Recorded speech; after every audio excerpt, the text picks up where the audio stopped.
Video केवल सामान्य जानकारी के लिए है। कोई भी दवा लेने से पहले डॉक्टर से सलाह अवश्य लें। अगर कोई वीडियो देखकर दवा लेता है तो वह खुद जिम्मेदार होगा। धन्यवाद।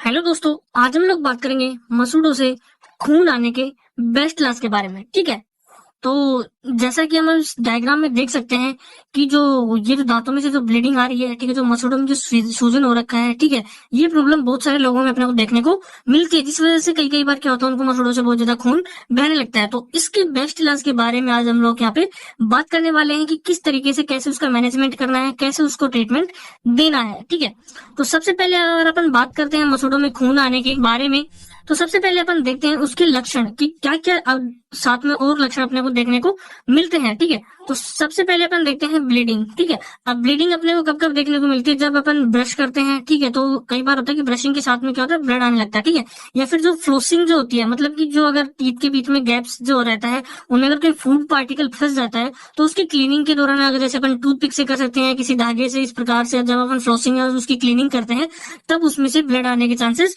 होते हैं। तो ऐसी प्रॉब्लम देखने को मिल सकती है।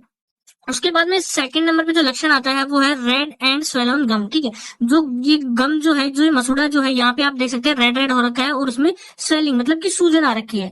तो ये लक्षण भी अपने को देखने को मिल सकता है। उसके बाद में बैड ब्रेथ। ठीक है, जो अपने मुंह से जो ब्रेथ आती है, ठीक है, जो अपन सांस छोड़ते हैं, तो उसके साथ में क्या होता है, स्मेल आने लगती है, गंदी बदबू आने लगती है। ठीक है, उसके के साथ में और लक्षण अपने को देखने को मिल सकते हैं रिसीडिंग गम। ठीक है, रिसीडिंग गम का मतलब ये होता है कि जैसे आप इन दो टीथ को देख सकते हो। ठीक है, और इस टीथ में जैसे आप देखोगे जो मसूड़ा है यहाँ ऊपर तक है, लेकिन ये जो टीथ जो है ना अपने को नीचे तक दिखाई दे रहे हैं, और जो ये गम है ना वो काफी नीचे आ चुका है। ठीक है, तो जैसे ही जो मसूड़ों में खून आने वाली प्रॉब्लम जो होती है, उसमें क्या होता है कि कई बार इन्फेक्शन की वजह से जो होता है, गम्स जो होते हैं वो रिसीडिंग मतलब नीचे चले जाते हैं, और जिस वजह से दांत क्या होता है, काफी बड़ा अपने को दिखाई देने लगता है। तो रिसीडिंग गम वाला भी एक लक्षण है, जो की एक प्रॉब्लम होती है। ठीक है, तो ये लक्षण भी अपने को देखने को मिल सकता है। उसके बाद में पस। ठीक है, अगर किसी को मसूड़ों में इन्फेक्शन है, ठीक है, बैक्टीरिया या फंगल इन्फेक्शन है, तो उसमें मसूड़ों में सूजन के साथ में उसमें पस भी अपने को देखने को मिल सकती है, मवाद उसके अंदर देखने को मिल सकती है। तो ये सारे जो लक्षण होते हैं, मुख्य लक्षण अपने को मसूड़ों में खून आने की डिजीज में, किसी प्रॉब्लम में, ये सारे लक्षण अपने को देखने को मिल सकते हैं। उसके बाद में अपन बात करते हैं कि जो मसूड़ों में जो खून आने के मुख्य कारण क्या क्या है। जो लक्षण अपन ने देख लिए, लेकिन उन लक्षणों के कारण क्या क्या है, किस वजह से ये सारे लक्षण अपने को दिखाई देने लगते हैं,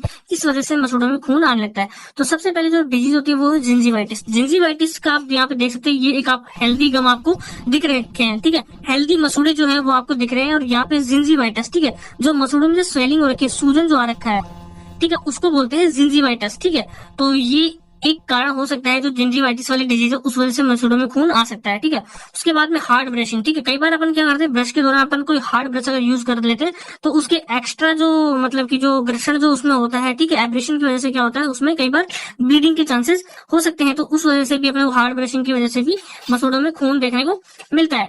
उसके बाद में विटामिन डेफिशिएंसी। ठीक है, इसमें जो मेनली जो होती है विटामिन सी और विटामिन के की अगर आपके अंदर डेफिशिएंसी है, तो उसके अंदर आपको मसूड़ों में खून आने के चांसेस ज्यादा होते हैं। ठीक है, तो ये भी इसके पीछे एक कारण हो सकता है।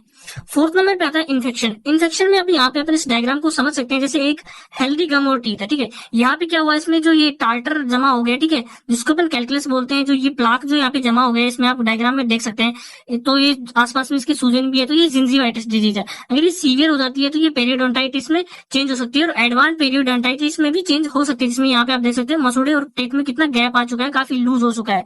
तो ये काफी सीवियर इन्फेक्शन है। ठीक है, तो यहाँ पे अपन बैक्टीरियल और जो फंगल इन्फेक्शन है वो अपने को देखने को मिल सकता है। तो उस वजह से भी मसूड़ों में खून आ सकता है, या खून आने के कारण ये हो सकता है। इन्फेक्शन भी उसमें से एक मेन रीजन होता है। ठीक है, उसके बाद में टोबैको। अगर आप बहुत ज्यादा टोबैको यूज करते हैं, तो उस वजह से आपके जो टीथ जो होते हैं, ठीक है, टीथ की यहाँ पे क्या होता है, प्लाक जमा हो जाता है, रेड रेड सा जमा हो जाता है, जिस वजह से उसमें जो बैक्टीरिया, ठीक है, पनपने के चांसेस बहुत ज्यादा होते हैं, इन्फेक्शन फैलने का डर बहुत ज्यादा होता है। इस वजह से आप देखते हो कि टोबैको जो यूज करते हैं, उन लोगों को क्या होता है कि बहुत ज्यादा माउथ कैंसर हो जाता है, क्योंकि उनके अंदर जो बैक्टीरिया होते हैं वो इतना जल्दी ग्रोथ हो जाते हैं, इतने ज्यादा बढ़ते हैं कि उनको कैंसरस स्टेज का भी सामना करना पड़ सकता है। ठीक है, तो ये भी एक प्रॉब्लम हो सकती है। तो ये सारे जो मेन रीजन होते हैं, मुख्य कारण जो होते हैं मसूड़े में खून आने के, वो 5 रीजन अपने यहाँ पे देख लिया है। लेकिन अब अपन बात करेंगे, ये जो लक्षण और कारण तो देख ले, लेकिन इसका बेस्ट इलाज कि मसूड़ों में अगर किसी को खून आ रहा है, कोई पेशेंट आपके पास आता है, या कोई पेशेंट डॉक्टर के पास जाता है, तो डेंटिस्ट उसको क्या ट्रीटमेंट देता है, क्या अपनी तरफ से बेस्ट ट्रीटमेंट देता है, ताकि उसका एक ही बार में उसके मसूड़ों में खून आना बिल्कुल बंद हो जाए।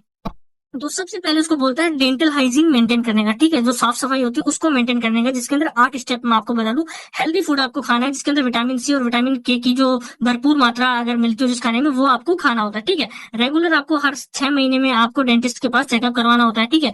आपकी जो टंग क्लीनर के सहायता से आप टंग को भी क्लीन रख सकते हैं, ये नहीं कि आपने ब्रश कर लिया, टंग को भी क्लीन करना बहुत ज्यादा जरूरी होता है, ठीक है। आप विटामिन खा सकते हैं, विटामिन सी की जो टेबलेट आती है और जो विटामिन की जो टेबलेट्स आती है वो आप ले सकते हैं, ठीक है।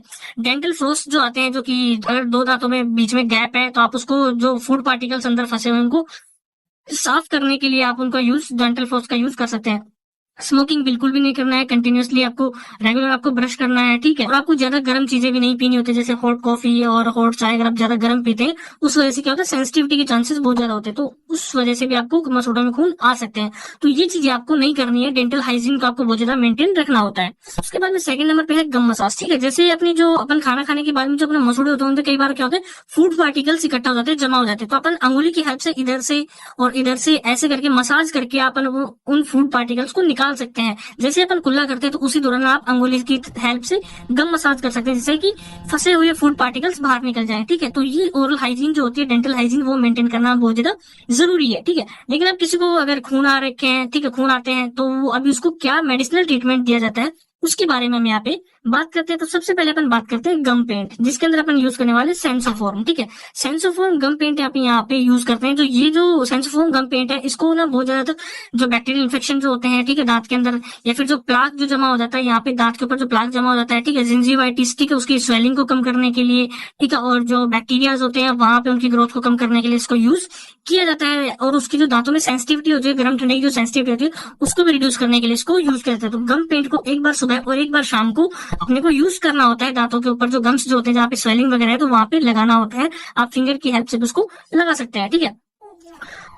उसके बाद में सेकंड नंबर पे जो आता है, मैंने अभी आपको बताया कि विटामिन सी की कमी से जो विटामिन डेफिशिएंसी होती है उसकी वजह से भी मसूड़ों में खून आने की प्रॉब्लम होती है। तो यहाँ पे आपको लिम्सी 500 की जो विटामिन सी की च्यूएबल टैबलेट आती है, ठीक है, इसको आपको ध्यान रखना है कि पानी के साथ निगलना नहीं है, रोजाना की एक टैबलेट आपको चूसना होता है, ठीक है। आप जैसे मुंह में लेकर जैसे अपन टॉफी चूसते हैं ना, उस तरीके से आपको चूसना होता है, ताकि जो विटामिन सी है धीरे धीरे करके आपके बॉडी में जाएगी, ठीक है। अगर आप इसको डायरेक्ट खाते हो तो उसका इतना इफेक्ट देखने को नहीं मिलता है, इसको चूसना ही बेटर होता है, ठीक है। तो 500 mg की जो लिम्सी की जो टैबलेट होती है, रोजाना एक टैबलेट आपको दोपहर में, आप इसको खाना खाने के बाद में कभी भी आप एक टैबलेट ले सकते हैं, इसको चूस सकते हैं, मतलब, ठीक है।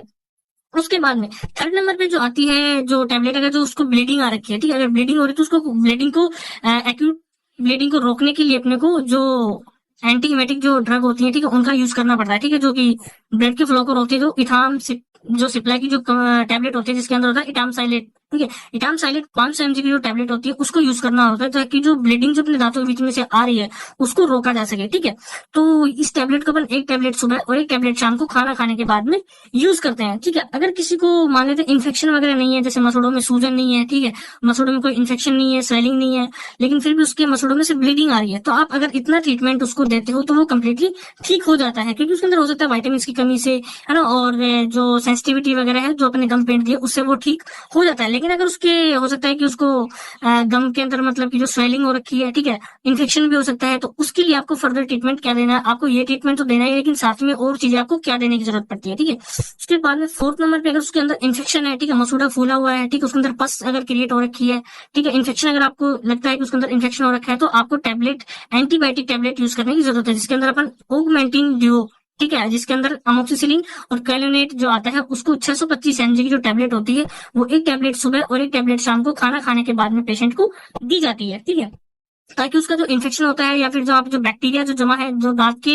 अंदर जो प्लाक जो जमा हो जाता है, ठीक है, जो दांत के ऊपर आपको देखते हो कि जैसे ब्राउन ब्राउन कलर का जो प्लेग जो जमा हो जाता है, उसके अंदर बैक्टीरिया पनपने लगते हैं, तो उन बैक्टीरिया को खत्म करने के लिए एंटीबायोटिक टैबलेट को यूज करना बहुत ज्यादा जरूरी होता है उस इन्फेक्शन को खत्म करने के लिए। उसके बाद में जो फिफ्थ नंबर पे जो टैबलेट आती है वो मेट्रोजिल 400, ये भी एक तरीके की एंटीबायोटिक होती है, ठीक है। इस टैबलेट को अपन यूज करते हैं ताकि जो बैक्टीरिया जो वहाँ पे प्रेजेंट रहते हैं, ठीक है, माउथ के अंदर अगर कोई बैक्टीरियल इन्फेक्शन है तो उसके लिए मेट्रोजिल बहुत ज्यादा यूज की जाती है। और ऑगमेंट 625 जब भी अपन किसी पेशेंट को देते हैं तो उसको डायरिया नहीं हो जाए, ठीक है, उसका जो साइड इफेक्ट है, क्योंकि काफी हैवी एंटीबायोटिक होते हैं, इसकी वजह से पेशेंट को डायरिया होने के चांसेस रहते हैं, ठीक है, उसको खाना ना पचने, एसिडिटी वाली प्रॉब्लम देखने को मिल सकती है। तो उसको रोकने के लिए भी एक्सोमोक्सी 625 के साथ में मेट्रोजिल 400 की टैबलेट दी जाती है। तो अगर आप ये टैबलेट देते हो तो पेशेंट को डायरिया जैसी प्रॉब्लम नहीं होगी। और एक एंटीबायोटिक है ताकि माउथ के लिए जो बैक्टीरिया जो उसमें है, ठीक है, उनको बढ़ने से रोकती है, ताकि और जो बैक्टीरिया जो प्रेजेंट और हार्मफुल बैक्टीरिया उनको किल कर देती है। तो ये टैबलेट भी ऑगमेंट 625 के साथ में एक टैबलेट सुबह और एक टैबलेट शाम को पेशेंट को दी जाती है खाना खाने के बाद में, ठीक है।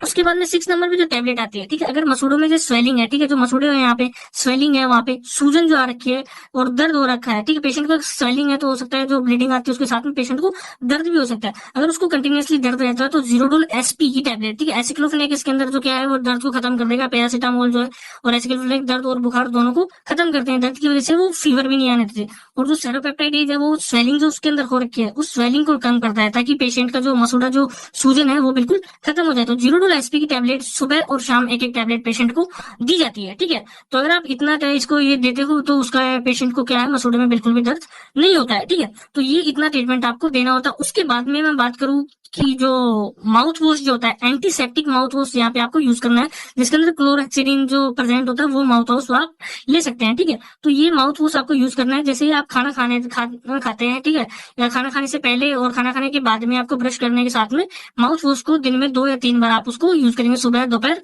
और शाम, ठीक है, 3 बार आप इसको यूज कर सकते हैं ताकि आपके माउथ के अंदर कोई भी बैक्टीरिया प्रेजेंट ना हो, ठीक है। ओरल हाइजीन को मेंटेन किया जा सके, डेंटल हाइजीन को मेंटेन किया जा सके। तो ये कंप्लीट ट्रीटमेंट जो है, मसूड़ों में खून आना, जिंजीवाइटिस वगैरह जो डिजीज होती है, ठीक है, मसूड़ों में जो स्वेलिंग होती है, मसूड़ों के अंदर जो पस जमा हो जाती है, उसके लिए ये कंप्लीट ट्रीटमेंट पेशेंट को दिया जाता है। अगर इतना ट्रीटमेंट आप उसको 5 दिन के लिए आपको ये ट्रीटमेंट देना होता है, 5 दिन के अंदर अंदर उसकी जो प्रॉब्लम है वो बिल्कुल खत्म हो जाती है। तो ये एक प्रिस्क्रिप्शन के तौर पर आप इस ट्रीटमेंट को यूज कर सकते हैं, क्योंकि डॉक्टर यही ट्रीटमेंट देते हैं, डेंटिस्ट जो होते हैं, ये ट्रीटमेंट पेशेंट को दिया जाता है। उसके बाद में जो मेन चीज आपको जो ध्यान रखने वाली, आप इसका स्क्रीनशॉट ले सकते हैं, ठीक है। मेन चीज जो आपको ध्यान रखनी है कि जैसे किसी के ऊपर मैंने भी आपको बताया जो गम्स होते हैं उसके बाद में जो प्लेग जो जमा होता है जिसको अपन टार्टर जो बोलते हैं, ठीक है, इसको स्केलिंग करना मतलब इसको क्लीन करना बहुत ज्यादा जरूरी है। अगर आप मतलब कि इसको डेंटिस्ट के पास रेफर किया जा सकता है पेशेंट को, ताकि जो प्लेग जो जमा है उसको क्लीन किया जा सके, क्योंकि अगर वो क्लीन नहीं होगा तो जो गम्स जो है वो शेडिंग होते जाएंगे। जो गम अभी यहाँ तक है वो काफी और नीचे तक आ सकते हैं। तो गम क्या होता है, धीरे धीरे नीचे चले जाते हैं और दांत क्या होता है नीचे तक दिखने लग जाता है। तो इसकी वजह से भी इन्फेक्शन ज्यादा फैलने का डर होता है, क्योंकि इसमें बैक्टीरिया जो होते हैं, बैक्टीरिया बहुत ज्यादा फैलते हैं, इन्फेक्शन फैलने का डर बहुत ज्यादा रहता है। तो जो टार्टर जो होता है उसकी क्लीनिंग बहुत ज्यादा जरूरी होती है इस बीमारी को खत्म करने के लिए। जो मसूड़ों में खून आता है, जिंजीवाइटिस है, ठीक है, ताकि वो अगर आप इसको क्लीन नहीं करते हो तो ये ज्यादा सीवियर होके और पीरियोडोंटल डिजीज में कन्वर्ट हो सकती है। तो इसको क्लीन करना बहुत ज्यादा जरूरी होता है, ठीक है। उसके बाद में अगर आपका गम्स अगर नॉर्मल होते हैं, ठीक है, जैसे मान लेते हैं कि गम्स में बिल्कुल भी स्वेलिंग नहीं है, ना कोई सूजन है, ठीक है, आपने जो इथामसाइलेट और विटामिन सी की टैबलेट भी दे दी और उसको जो गम पेंट भी दे दिया, लेकिन फिर भी पेशेंट को रिलीफ नहीं मिल रहा है, कोई इन्फेक्शन भी नहीं है, तो आप उसको डेंटिस्ट के पास रेफर करेंगे ब्लड एग्जामिनेशन के लिए। ब्लड एग्जामिनेशन के लिए फिर उसको एग्जामिन किया जाता है ताकि उसको कोई ब्लड डिसऑर्डर तो नहीं है, ठीक है, विटामिन की ज्यादा डेफिशिएंसी तो नहीं है, ठीक है। उसके लिए काफी जो ब्लड टेस्ट करवाए जाते हैं ताकि फिर उसके हिसाब से उसको ट्रीटमेंट दिया जा सके। लेकिन क्लिनिक पे जो सबसे पहले ट्रीटमेंट दिया जाता है वो इस ट्रीटमेंट को दिया जाता है। 99.9% केसेस में क्या होता है, पेशेंट इस ट्रीटमेंट से ठीक हो जाता है, ठीक है। तो आज का जो ट्रीटमेंट हमने आपको बताया वो आपको कैसा लगा कृपया हमें कमेंट में बताएं, ठीक है। अगर आपको वीडियो अच्छी लगी हो तो कृपया लाइक करें, शेयर करें, सब्सक्राइब करें, ठीक है। अगर आपकी कोई क्वेरी है तो आप हमें कमेंट में बता सकते हैं। अदरवाइज डिस्क्रिप्शन में हमने टेलीग्राम ग्रुप की लिंक दे रखी है, वहां पे आप कोई भी क्वेश्चन हमसे पूछ सकते हैं। थैंक यू, धन्यवाद, जय हिंद, जय भारत।